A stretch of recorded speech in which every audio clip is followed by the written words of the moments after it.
তো হ্যালো সবাইকে, এর আগের ভিডিওতে আমরা তোমাদের ওই যে 2025 সালের ম্যাথের কোশ্চিনের যে ফার্স্ট পার্টটা ছিল, অর্থাৎ ফার্স্ট পার্টে করিয়েছিলাম তোমাদের ওই এমসিকিউ গুলো, আর ছিল ওই যে শূন্যস্থান, এটা করানো হয়েছিল। আজকে তারপর থেকে স্টার্ট করব, অর্থাৎ সত্য মিথ্যা থেকে, অর্থাৎ 3 থেকে স্টার্ট করব।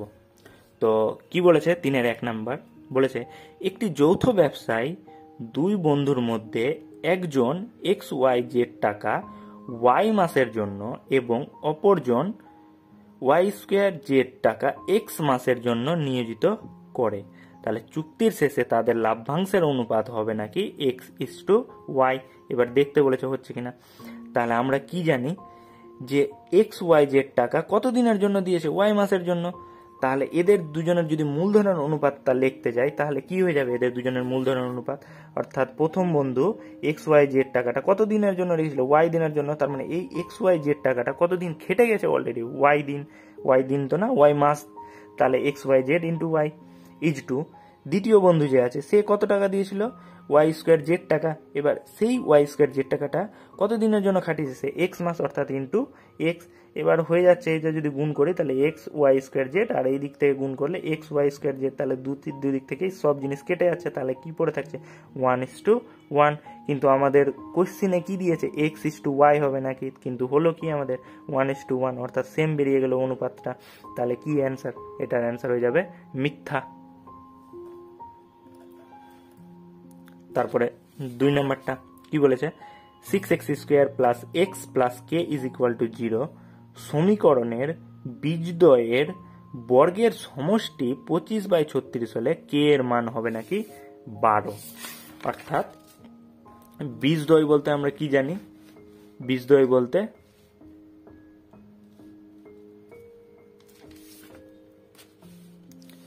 অর্থাৎ সমীকরণটা দিয়ে দিয়েছে। বীজ বলতে আমাদের বোঝায় কোন একটা সমীকরণ সমাধান করে যে এক্স এর যেগুলো মান পাই সেগুলোকেই আমরা বীজ বলি। তার মানে কি সমীকরণ দিয়েছে? x² plus x plus K is equal to 0, এটা সমীকরণ দিয়ে।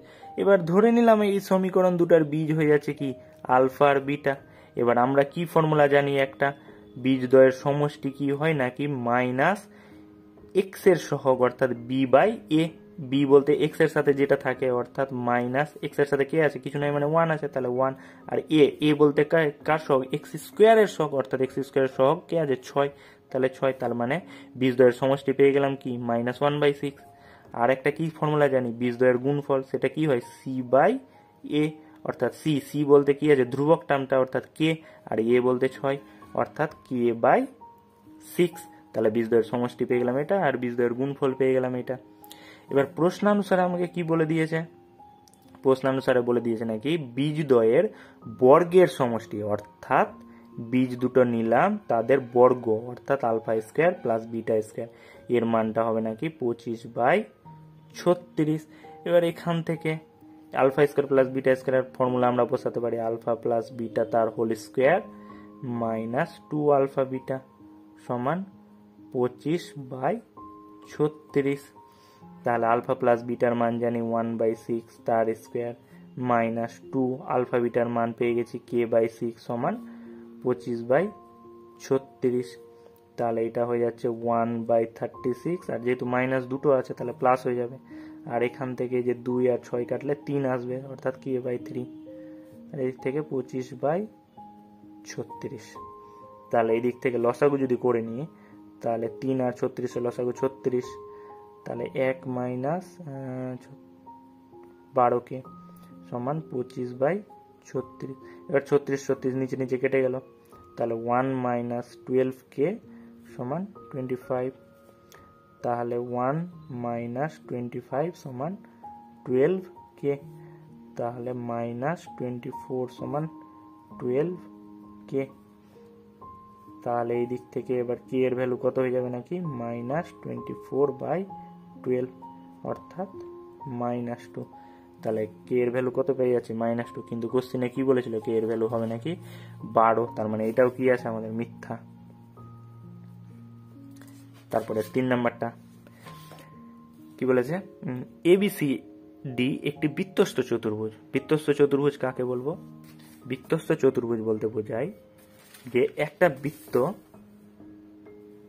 যে একটা বৃত্ত, এবার ওই বৃত্তের চতুর্ভুজ অর্থাৎ চারটা বাহু থাকবে, চারটা বাহু মানে চারটা শীর্ষবিন্দু থাকবে, ওই চারটা শীর্ষবিন্দুই যদি বৃত্তের উপর অবস্থিত হয়, অর্থাৎ বৃত্তের উপর অবস্থিত চারটা বিন্দু যদি থাকে, তাহলে সেটাকেই বলে আমরা বৃত্তস্থ চতুর্ভুজ। এই যে দিলাম, চারটা বিন্দুই কিন্তু একদম বৃত্তের উপরে হবে, কোথাও মানে কোনো একটা বিন্দু যদি বৃত্তের ভিতর বা বাইরে হয়ে যায় সেটাকে আমরা বৃত্তস্থ চতুর্ভুজ বলবো না। ঠিক আছে, এবার বলেছে একটা বৃত্তস্থ চতুর্ভুজের ADB কোণ, আচ্ছা নামকরণ দিয়ে দিই, তাহলে ABCD, তাহলে কি বলে দিয়েছে ADB, অর্থাৎ ADB তাহলে জয়েন করতে হচ্ছে এই যে, তাহলে এই কোণটা আমাদের বলে দিয়েছে x ডিগ্রি, আর ABD অর্থাৎ এই কোণটা বলে দিয়েছে আমাদের y ডিগ্রি। তাহলে জানতে চেয়েছে BCD কোণটা কত, অর্থাৎ BCD এই কোণটা কত হবে জানতে চেয়েছে। ঠিক আছে, তাহলে আমি এখান থেকে দেখতে পাচ্ছি না ABD ত্রিভুজ থেকে কোণ B এর মান আর কোণ D এর মান পেয়ে গেছি x আর y, তাহলে কোণ A টা কত হয়ে যাবে 180 থেকে যদি আমি এদের দুজন যোগফলটা বাদ দিয়ে দিই সেটাই, কারণ তিনজনের যোগফল যদি 180 হয় জানি আমরা, তাহলে কি তৃতীয়টা কি হয়ে যাবে যদি 180 থেকে দুজন বাদ দিই, তাহলে মানে কোণ এটা পেয়ে গেলাম।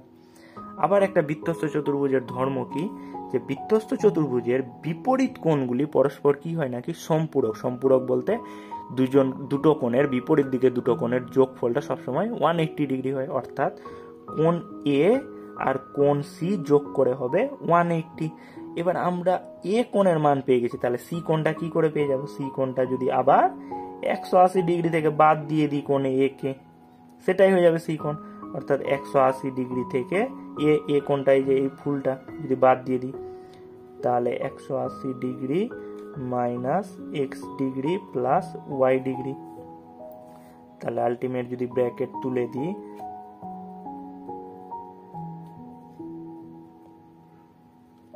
তাহলে 180 ডিগ্রি 180 কেটে যাচ্ছে, তাহলে পড়ে থাকছে কি x degree plus y degree, অর্থাৎ x প্লাস y তার ডিগ্রি। তার মানে কি বলেছে কোশ্চেনটা, x প্লাস y তার ডিগ্রি, তার মানে এটা কি আছে আমাদের 70ই দেওয়া আছে। ঠিক আছে, এখানে x প্লাস y তার পুরোটা ডিগ্রি দিয়েছে, কিন্তু অ্যান্সার অনুযায়ী আমাদের আসছে x degree plus y degree. মানে সাপোজ এইরকম যদি থাকে 20 ডিগ্রি প্লাস 30 ডিগ্রি, তার মানে যোগ করে আমরা 50 ডিগ্রি লিখতেই পারি। ঠিক আছে, ওটা না করে এরকমও লিখতে পারি x প্লাস y তার ডিগ্রি দিয়ে, অর্থাৎ এটা অপশনটা কি আছে তাহলে আমাদের সত্য।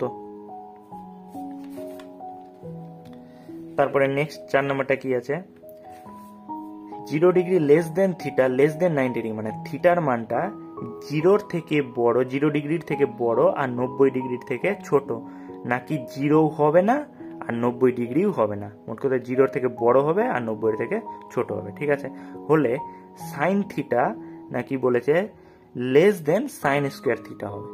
তো দেখছি কি বলেছে, 0 ডিগ্রি থেকে, যেহেতু আমরা জানি সাইন থিটার মানটা কত থেকে স্টার্ট হয়, 0 থেকে স্টার্ট হয়, অর্থাৎ সাইন 0 মান 0 আর সাইন 90 মান হয় 1, অর্থাৎ সাইন থিটার মানটা 0 থেকে স্টার্ট, ওই জন্য লেস দেন ওর ইকুয়াল দিয়েছি, মানে 0 হতে পারে সাইন থিটার মান, আর সাইন থিটার ম্যাক্সিমাম মান 1 হতে পারেন মানে 90 ডিগ্রিতে। কিন্তু এখানে যেহেতু কোশ্চেনে আমাকে বলেছে 90 ডিগ্রি থিটার মান না আর 0 ডিগ্রি থিটার মান না, ঠিক আছে, ওই জন্য আমি লিখলাম তাহলে সাইন থিটার মানটা 1-এর থেকে ছোট, যেহেতু 90 ডিগ্রি নাই ওর মধ্যে, যদি 90 ডিগ্রি থাকতো তাহলেই 1 হতো, কিন্তু যেহেতু কোশ্চেনেই বলে দিয়েছে 90 ডিগ্রি নাই, তাহলে ওর মানটা কি হয়ে যাবে সবসময় 1-এর থেকে ছোট হবে।